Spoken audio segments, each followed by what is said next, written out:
Hello, I'm Laura Boone, and I'm really excited to be speaking today with Alyssa Cole, the award-winning author of many fabulous romances. Welcome, Alyssa. Hi, thanks for having me. For those of you who aren't familiar with Alyssa's books, I'll start with a brief overview of her career. She's the award-winning author of historical, contemporary, and science fiction romance. Her Civil War set espionage romance, An Extraordinary Union, was the RT Reviewer's Choice Awards Best Book of 2017 and the American Library Association's RUSA Best Romance for 2018. It's the first in a trilogy of books set in the Civil War, featuring heroes and heroines of color and the roles they played as spies and soldiers. A Princess in Theory is the first in her contemporary romance series of reluctant royals and the ordinary heroes or heroines they end up with. It was one of the New York Times 100 notable books of 2018. She's contributed to publications including Bustle, Shondaland, The Toast, Vulture, RT Book Reviews, and Heroes and Heartbreakers, and her books have received critical acclaim from the New York Times, the Library Journal, BuzzFeed, Kirkus, Booklist, Jezebel, Vulture, Bookriot, Entertainment Weekly, and various other outlets. When she's not working, she can usually be found watching anime or wrangling her pets. I'd like to just quote one of the reviews of her books, and that's from Entertainment Weekly, which said of An Extraordinary Union, Cole does the seemingly impossible, using the Civil War as a background for a realistic, gripping, interracial romance that interrogates slavery, systematic racism, and more, while still remaining utterly swoon-worthy. And that's what we all want from a romance, I guess. So perhaps we'll just, well, actually, I wanted to start with your home. You live in Martinique. Yes. Is that where you were born? Is that home? I was born in New York. I am American. My dad is of West Indian descent, but not Martinique. So it is strange, like really strange that I ended up here. My family is from a small island a little bit above called Montserrat. There was a volcano eruption there, so no, like my family members are not really living there. But that's a whole other story. But yeah, so I grew up in New York. I have been living in Martinique for about, it'll be 6 years this fall, this November. And it was basically kind of romance novel-y. I went to brunch at my friend's house a few weeks after getting dumped. And my friend was French, and she was like, oh, this guy from my high school is in New York to like take an exam. And I was like, oh, cool, I hate men, I don't care. Anyway, but you know, I met my husband at brunch, and we became Facebook friends, and we talked, you know, about books and stuff on Facebook for a few months, and then we started talking more. And then we eventually ended up getting married, and I moved here. He's a teacher. Okay, wow. Okay, so well, that's a unusual story. Yeah, sometimes I think about it, and I'm like, what? How did I end up here? Yeah, it was an unusual route to get here. So it's been about 6 years, like I said, and I'm still like somewhat getting used to it. Moving from New York to a small island, still learning French, still self-conscious about speaking French, but yeah, so that's been an interesting experience. But one good thing about it has been working. I had more time and was able to write more, since you know, in New York there was always something to do, and here I was like, yeah, I'll work on my books. So it worked out in some ways. Okay, and I wondered, I mean, I was intrigued to know whether you you know, whether you moved to Martinique or whether you were born there, because I know that a lot of countries which have a colonial past, and especially one that includes slavery, often have a lot of sort of social inequalities. And is that something that you've noticed coming from New York, and is it something that informs your writing? It is. I feel like it's you know, one way that it informed it is that, so I grew up in New York and New Jersey and was pretty much always surrounded by Black people, by people of color. From most of my friends were, you know, people whose parents had moved here from other countries, and you know, they were either born here or brought here as children, and basically just being surrounded by all different kinds of people. And when I started writing, my writing reflected that. Even as a kid, my writing reflected that. And even as a kid, I always kind of felt like, because I was a kid who started reading very early, and you know, it was the 80s, my parents were working, my older sister was was watching us. I would go into the library and take all the books I wasn't supposed to be reading.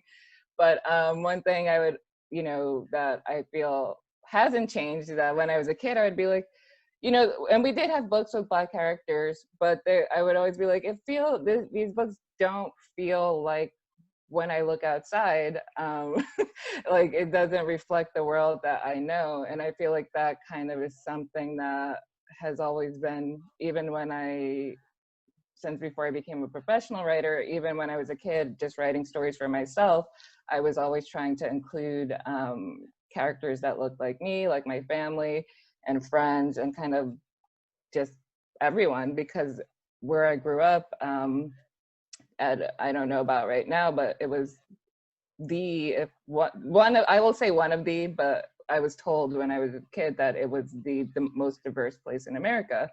So it was strange to me to not see this reflected everywhere. And I know that everywhere is not as diverse, but even places, one of the things that I have found interesting as an adult is like traveling to places that I saw on TV, like California, Paris, and stuff like that, and being like, hey, everyone, it's diverse here too. What is coming up?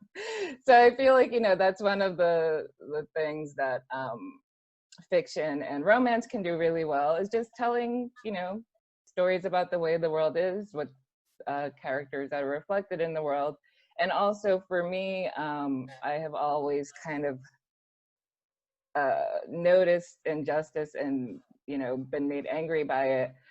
So I feel like with romance, for me, kind of like the quote from EW said, I feel like I can take something I really love, which is the happily ever after, and the idea of happily ever after, and two people or a community working toward the goal, and also address, you know, some of the social injustices. Not that I don't think every romance needs to do this. And, you know, for me, sometimes I want to like take a break, like it gets a bit too heavy. But I do feel like romance can be a really great vehicle for discussing these things, because, you know, everyone can relate to love. I feel like, you know, not that everyone wants to fall in love. There are people, there's the asexual spectrum, the aromantic spectrum, but on some level, most people can understand caring about another person. And so kind of relating to having these stories, and then also maybe adding a bit of history, or adding a bit of, you know, not so great reality, but can be a great vehicle for that. But for me, it's mostly about learning interesting things, like about history, or just things even with contemporary things, with things I see now. And then just kind of saying, what if I added some kissing in this situation? What if I added some romance? And so then I get to look more into something I'm interested in, and I get to share what I'm interested in, but also like have a fun and hopefully, you know, satisfying romance along with that. I know that I always love learning things from books, and I think particularly from historical romances.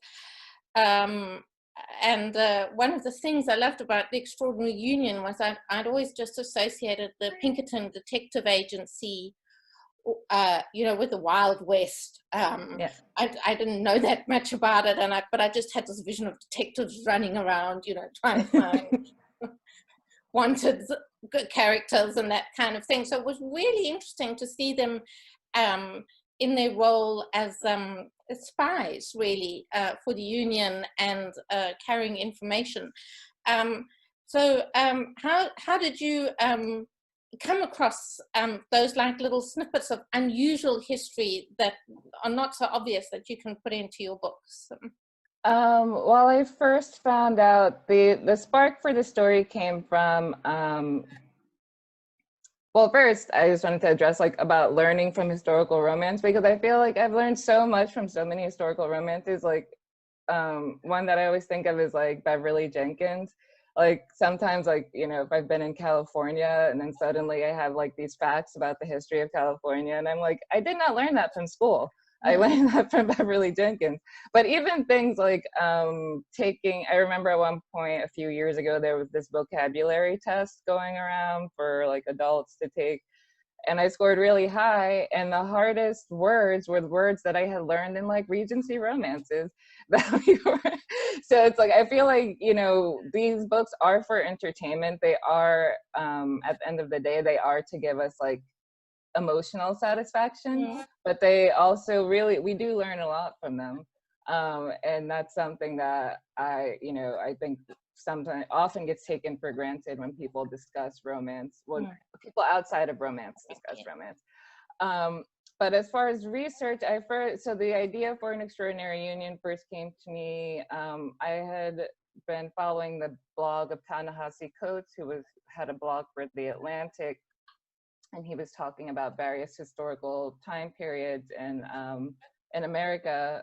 And he talked about all kinds of things, but also American history and African Americans in American history. And he had a column about Mary Bowser, who is the basis for L. Burns and An Extraordinary Union, who in reality, she was an African American woman who was born into slavery. She was eventually freed by her mistress, who was a unionist and who was, you know, involved in spy stuff. This is different from the story in the book, since the main thing that I found interesting about Mary Bowser was that she had a photographic memory, and she went to actually work in the book. Elle is just in a senator's house, but in reality, Mary Bowser was in Jefferson Davis's house, which was the president of the Confederacy. So she was really undertaking this super dangerous job, using this talent that she had. And I just thought that's like, it was such a badass story. Like, I feel like we have like, sometimes we have like the same story told over and over again in history. And like, as soon as I heard it, I was like, oh my God, like just in my head, just imagining the situations that, you know, that could lead to. And so I started to do research. I researched Mary Bowser, but I also started researching espionage in the Civil War. And one thing that was useful was, I believe it's the Gutenberg Project, which had, because after the Civil War, there were a lot of books from former spies, from soldiers, and those were available, you know, for free. Sorry, like my brain is not working at this point in the day. They're public domain. So I downloaded all of these books kind of to get an idea of the conditions soldiers were facing, of what people were, you know, just kind of the vibe, the Civil War vibe.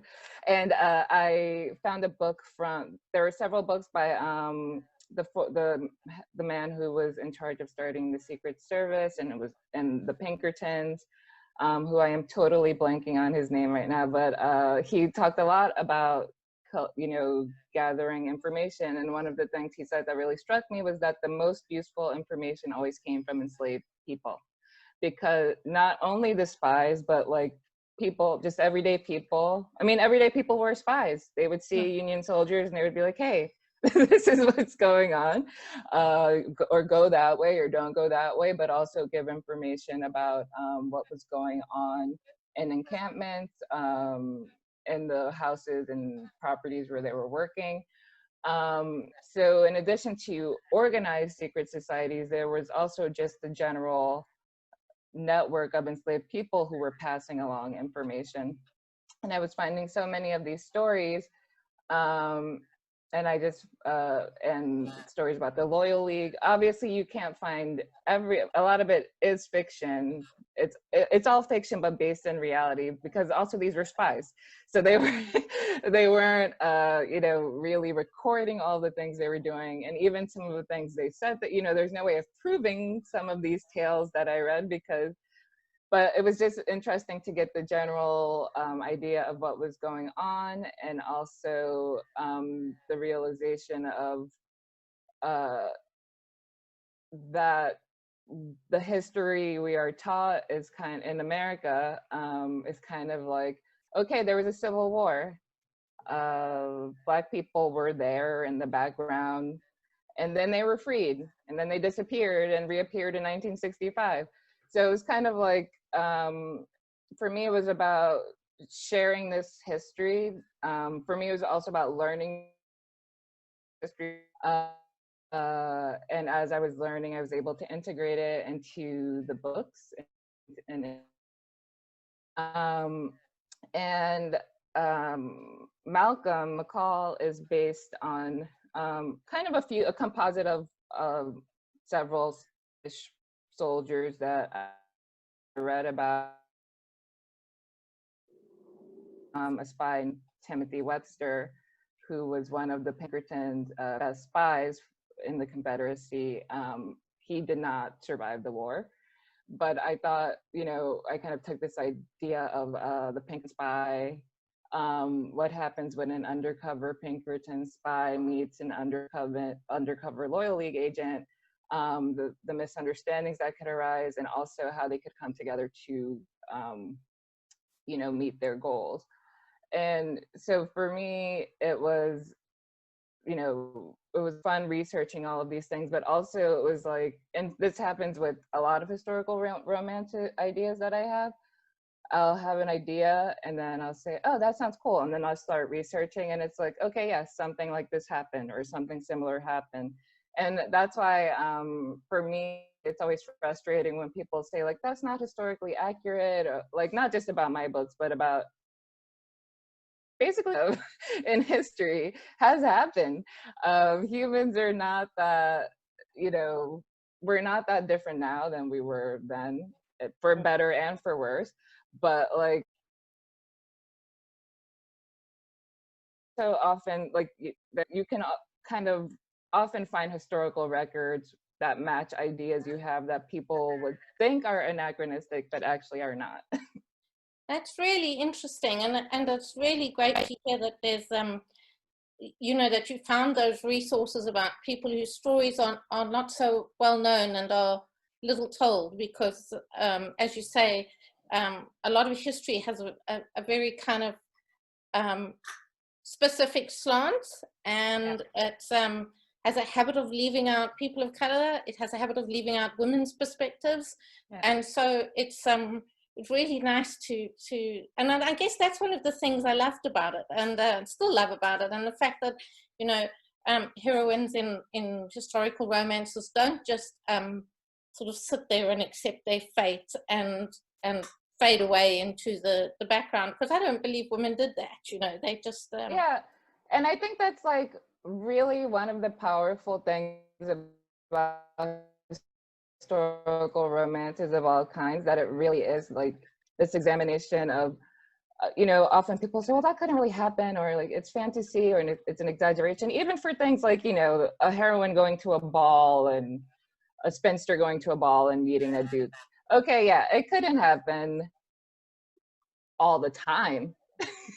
correct. I'm sure it has happened at least once or twice. Yes. But it's kind of exploring these ideas of all of the stories that went untold from all of these, you know, marginalized groups, or the people who are not writing history books, or the people who were writing history books and that history got erased. And I just feel like historical romance is really, can just really serve as, you know, it doesn't have to have a lesson, it can just be fun.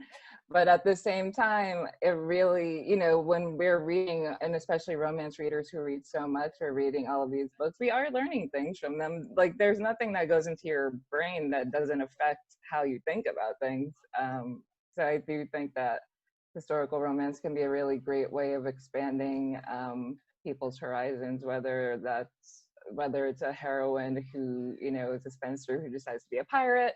Like, I just feel like there are so many things that, like, as I'm researching historical stuff, I'm always like, what, that happened, okay, cool. And like, there are too many stories to ever possibly write, but you see all of these things and it's like, how has no one written about this? Which is one of the fun things about writing historicals.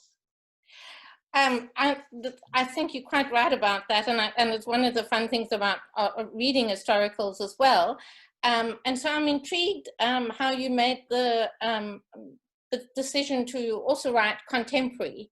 When you started writing, were you always going to write historical, or? I actually was not going to write historical. So the first book, my first novel that ever came out was actually a romantic suspense. So basically, I just have always kind of written what I was in the mood for, but I actually was literally not going to, like, I was just like, I'm not going to even go there with historical romance, because I was like, oh, it's going to take so much research and like going to have to deal with so much stuff. But then as I started reading more about things, I kind of started to get like mad, I guess. Like, these stories are so amazing and I want to read them. And they, you know, around the time that I was starting to write historical romance, that was when I found out about Beverly Jenkins. Unfortunately, I didn't grow up reading Beverly Jenkins, and I didn't, the first book of her that I read was Indigo. And it was because Smart Bitches Trashy Books was having it was one of their book club books. And I was like, oh, wow, let me check this book out. This sounds amazing. So, so that's the other thing. It's not even that the books don't exist and I'm like the first person who wrote them. It's that, and this is what when I'm talking about like erasing history, it's not that Beverly Jenkins was erased, but her books were not promoted. Back then, they were not promoted as much as other historical romances. So a lot of people didn't know they existed. And I'm like, one of the things that makes me really happy now is seeing, like, you know, all of these people, because she has such a huge backlist. You can go back and read. I think it was yesterday, I saw someone had gone, as they read all of her books, they wrote down like all the time periods they cover and the places where it took place. And it's just like such a breadth of American history. And I will say that I feel like Beverly Jenkins is probably the preeminent American historical fiction writer, but does not get that title because she writes romance. Yes. But yeah. I mean, I might be wrong, but I don't think there's anyone writing historical fiction who has the number of books, and particularly historical fiction focusing on people of color. Yeah. So, I mean, that's a whole other thing to get into. So, but like, so when I talk about like how historical romance isn't respected as a learning tool, like, you could I mean, okay, there are some sexy scenes in Bev's books. She does have two YA historical romances, but like, I feel like these things are that if I was reading them when I was younger, and I was reading other books that I shouldn't have been reading at that age, it would have been, my view of America would have been much different growing up. So I hope that now she's getting more attention and more historical fiction by African Americans is getting published. I do hope that that kind of changes how people see themselves in America. Because if you're in the history book and the only thing you see is like, oh, your ancestors were miserable, that's, you don't really feel a part, like it doesn't feel like your history. Yeah. So I think that's another thing romance can do. Yeah, I think romance can do a lot of things that it's not, and does do a lot of things that it's not given credit for. Oh, I didn't answer your question. How did I That's write okay. contemporary? We went off on a great tangent, though. So I started with contemporary romantic suspense, and then I had the Off the Grid series, which is apocalyptic kind of sci-fi spec fic romance. And then around that same time, I started writing historical romance. So it was kind of like a period where, like as I was leading up to getting published, where I was kind of having all of these different ideas and saying, okay, I'm just gonna write it. Okay, I'm just gonna write it. And luckily, it mostly it worked out well. But contemporary, like the Reluctant Royal series, for me, it was just something kind of fun. It was during the height of spam mail and, you know, Nigerian prince mail.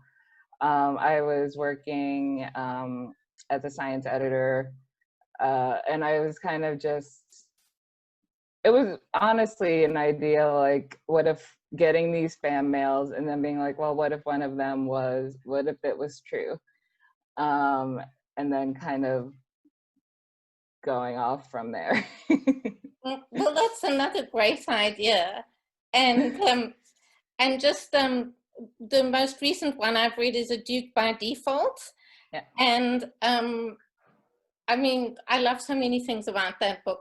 One of them that made me laugh was that the hero is Scottish, as is the hero in An Extraordinary Union. So, I have, with Scottish heroes, I have, I think 3. The 2 McCall brothers and the Loyal League series. No, 4, because I think I wrote that before. No, I wrote it after. I have a medieval Scottish short story with a Highland hero. And so that's 4 Scottish heroes, but I think that is the result of my mom's romances. She liked Highlanders, and also that was, I guess, like genetically passed down to me. But also I really loved like Judith McNaugh and Julie Garwood. So I guess I like imprinted on the Scottish. Well, there are worse kind of heroes to imprint on. But with the Duke by Default, actually, that one is funny because there is a real Scottish sword maker in Edinburgh who was looking for an apprentice, and I saw a newspaper article about it. It was like on, so someone shared it on social media, and I was like, this was while I was writing first writing Apprentice in Theory, like years ago. And I remember I was at work with my coworker, and I was like, I sent her the link, and I was like, oh my God, this would make like such a great romance setting. So then like years later when I was, or not years, but like a few years later when I was thinking of the story for Portia, I was like, oh, okay, yeah. She, of course she would go be like a Scottish, an apprentice at a Scottish, you know, armory. And I actually did talk to that man for some behind the scenes info for Tab. He was very nice. I have not publicly really shared his stuff after the whole Sword Bay stuff. I was like, I do not want to mess up this man's life by having Romancelandia suddenly descend on him with Sword Bay hashtag. But I have been thinking, because I might be going to Edinburgh for an event if things get better within the next year or 2. And I was thinking of like having a Sword Bay event, meet Sword Bay event if you wanted to do that. But yeah, so for me, that was just fun to kind of, because one of the things with my contemporaries too is I kind of like having a historical trope, and playing with that, but playing with it in a contemporary setting. Like the upcoming Runaway Royals spinoff from the Reluctant Royals, uh, How to Catch a Queen. Yes, I know the name of my own books. So it's not, the hero is not Scottish. It's an African king and queen who are married. They have an arranged marriage, but it is playing, he is a Highland king, and it's playing on the kind of medieval, like Laird takes a wife trope, but in a contemporary setting. So for now, no more Scottish heroes, but Scottish tropes too. Well, I love that. I love that, the way you play with it in a contemporary setting. And I loved also that Portia has ADHD.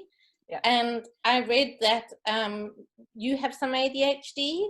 I And I thought that I just love the way that you are, you know, your website says you write inclusive romance, and that I love the way you bring in characters who have all kinds of different challenges, I guess you could say. Yeah, so the thing with Portia is, as I was writing it, when I first wrote it, she didn't have ADHD. When I first had the idea for it, that was not anywhere in the scene. When I first wrote it, I actually was thought, so for years I had been saying, I want to write a book about a heroine who always messes up, like I do. And I was like, not like tripping on things, not like romantic comedy messing up, but like, you know, like really messing up. And then around the time that I started writing it was when I started learning more about ADHD. I had a friend with ADHD who was like sharing these videos, and I was like, a lot of these things seem familiar. So as I was like, so Portia is not me, although I did give her some of my tendencies, not all of them, but like, you know, filtered through a character. And as I was writing it, in the first draft, it did not mention her having ADHD at all, which is, I think, something writers do often, which if they are writing something that happens to touch on something personal, they write around it in the first draft. And it's like, something is missing from this book. And it's like, hey, maybe it's that thing you don't want to think about in real life either. But so in the second, after a beta reader was like, hey, Portia seems to have ADHD. And I was like, she sure does seem to have ADHD. So when I went through and was doing rewrites, I was like, okay, I'm going to just explicitly say it. And it was actually after the book was turned in that, you know, we got a therapist and was actually diagnosed with it. But then I also didn't want to talk about it that much because I didn't want it to seem like a marketing ploy or something. But also for me, that book in particular was one of the ones that I was the most nervous about when it was going to come out, because I really felt like, oh, you know, what if everyone hates Portia? Like, and then I was like, sure, it's like, oh, everyone's gonna hate her. And then I was like, if they hate her, that means they hate me. And like, I like, you know, really like psych myself out. Yeah. And then that is the book that to this day I get the most response from readers. And so much of that response is, I thought I was the only one like this, which, you know, is bittersweet for me because I'm like, we were all out here thinking we were like these uniquely messed up people. We just had ADHD. So for me, that's a book that I'm really proud of, in part because so many people have reached out to say that they have, you know, spoken to their doctors and been diagnosed with ADHD. Or even if they have not formally been diagnosed, it's helped them just knowing that other people experience these things too. And it helped me because I was like, oh, okay, I'm not the only one like this. We're all a little messed up, but there's nothing wrong with that. So you know, for me, it was one of those books that was also helpful to me as a person, in addition to, you know, as a writer. Yes. And it was also fun to write too. I got to be like nerdy and look up stuff about swords. Yes. The sword stuff was great.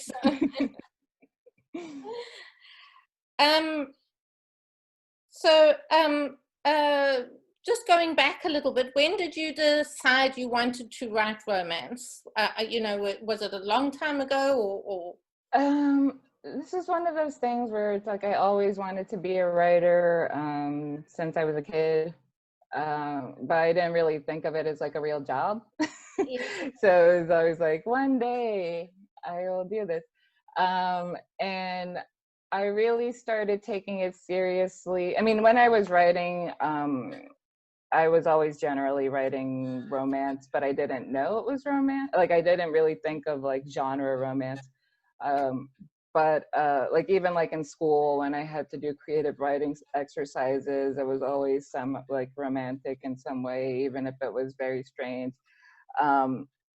So, but thinking of it as a profession, it wasn't until I guess around like 2009, Okay. 2008, 2009 that I started vaguely thinking about it. Like I had been saying for years, like, yeah, I'm gonna write a book. I'm gonna write like a love story. I'm gonna write a book. But I really started doing, getting to work in like 2009, 2010. Okay. And then I think your first, well, I don't know if it was your first book, but An Extraordinary Union was published in 2017. Yeah. So the first book that was published was Eagle's Heart, which is no longer out. It was from a small press, a digital press, that is no longer in existence. And I haven't re-released it because I'm like, I have to go through, and even thinking about reading like the first novels makes me but it was a romantic suspense with a school teacher who gets caught up with the Albanian mafia, and then an Albanian CIA agent who is trying to take the mafia down. And they, you know, romantic suspense, things happen. So that was 2014, and then I had like a short. And then in 2015 was when Off the Grid came out. Radio Silence was the first one, but again, that was with Carina Press, so digital first. And then in 2017 was when An Extraordinary Union came out, and that was the first like print book available in print and widely, more widely. And do you write full time now, or do you still have a day job as such? No, I write full time now, in part because when I moved to Martinique, I was still working remotely for a few years. But it's a whole thing. They switched to this software that was not compatible with island internet. And after a while, it just didn't make any sense. So once I was earning enough money to segue from full-time work to writing, I decided to just really try to continue to make enough money. I mean, I worked in publishing, so I wasn't like I was used to not making so much money. So it was scientific publishing, but you know, I was like, okay, I know I can budget. I lived in New York for years, but so I decided to switch to that. I basically didn't have another choice unless I wanted to probably start teaching English or something where I am now. So yeah, since then I've just been writing full time. That's great. And then we're getting sort of close to the end of our time, so I still had a couple of questions I wanted to ask you though. You've mentioned Beverly Jenkins. Are there any other authors of color whose romances you can recommend for any of our audience who might want to broaden their horizons? Yes. So Rebecca Weatherspoon, someone else who writes like in various different genres. She has paranormal, like lesbian vampires. She has contemporary romance novellas with the Fit series, which follows three personal trainers who work together at a gym and their romances. So Sweet, which is a woman who accidentally meets a sugar daddy, and they he's the head of a sugar daddy site. Anyway, it's she also has a very good new adult lesbian romance called Treasure, which is like in her she has like so many books, but her latest release is Harbor, which is kind of romantic suspense in the Beards and Bondage series.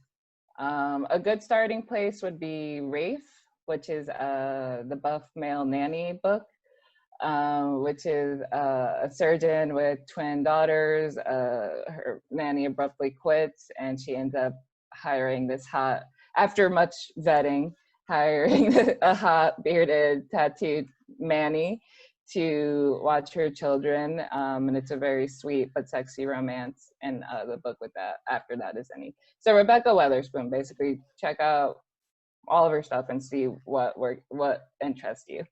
If you like paranormal, you can check out Holly Trent, who also writes as A.T. Trent. I believe A.T. Trent is more harder sci-fi romance, while Holly Trent is more paranormal. But if you enjoy shifter romances, she has her Masters of Maria series, I believe it's called. And she writes kind of like snarky, funny paranormal romance. If you like contemporary romance, you can check out Katrina Jackson, who writes like smart, sexy, funny contemporary romances. I think one of her latest releases is Office Hours, which is set in academia, and it's kind of two harried people working at a university who fall for one another. And she also has One New Year, Every New Year, which is a New Year. It's kind of like a romance over the years between a couple who meets best friends who meet in college and they are in love with one another, but it's like pining over the years, and they meet every New Year. I can keep going. Tasha L. Harrison also writes contemporary romance. Piper Hughley for historical romance. I'm trying to think of all the subgenres.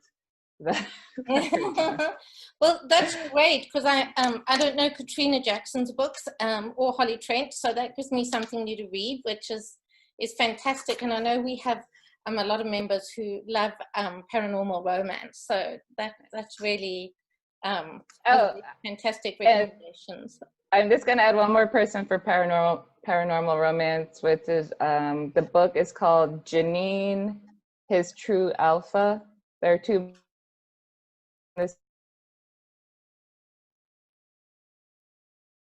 Lenore. It's contemporary, but set in a historically Black town in Texas with werewolf shifters. Okay. And it's very good. So, and it's by Cynthia C. Hayes. Oh, okay, one more. There's not paranormal romance. Jody Slaughter, White Whiskey Bargain. It's modern marriage of convenience with two Appalachian moonshine rivals. Okay, I will stop for real now. Oh, well, we'll come back to you if we ever need some more recommendations, because those are great. And then finally, I thought before we wrap up, I have two fur babies of my own, and I know lots of our audience also have their fur babies and their animals they love. So maybe you can just tell us a little bit about the menagerie you have at home. Okay, so we have 3 dogs, 3 cats, and many chickens, who I guess are feather babies. But yeah, so there's Nora, Girly, Flash, who when we adopted him, we wondered why he was named Flash, and it was because he is like a little Houdini dog. Who during his first week here, we discovered that he knew how to open the doors. We kept wondering how the dogs were getting out, and then I was standing in a room one day, and I saw the door lever turn, and the dogs just run in. But he really, for a while, enjoyed opening the door and running, living up to his name of Flash. And the cats are Hope, Sapphire, and Tico. Tico, who has his little, he has a bit of a following on social media because I found him, well, he found us, I guess, when he was a very tiny, scrawny little kitten. And now he's just a bad adult cat. But he's still cute. And then there are the chickens who, when we moved here, we live kind of in a semi-rural part of the island. And when we moved here, there were like a couple of chickens just walking around, and then we started feeding them, and then more chickens came, and then we ended up buying a couple.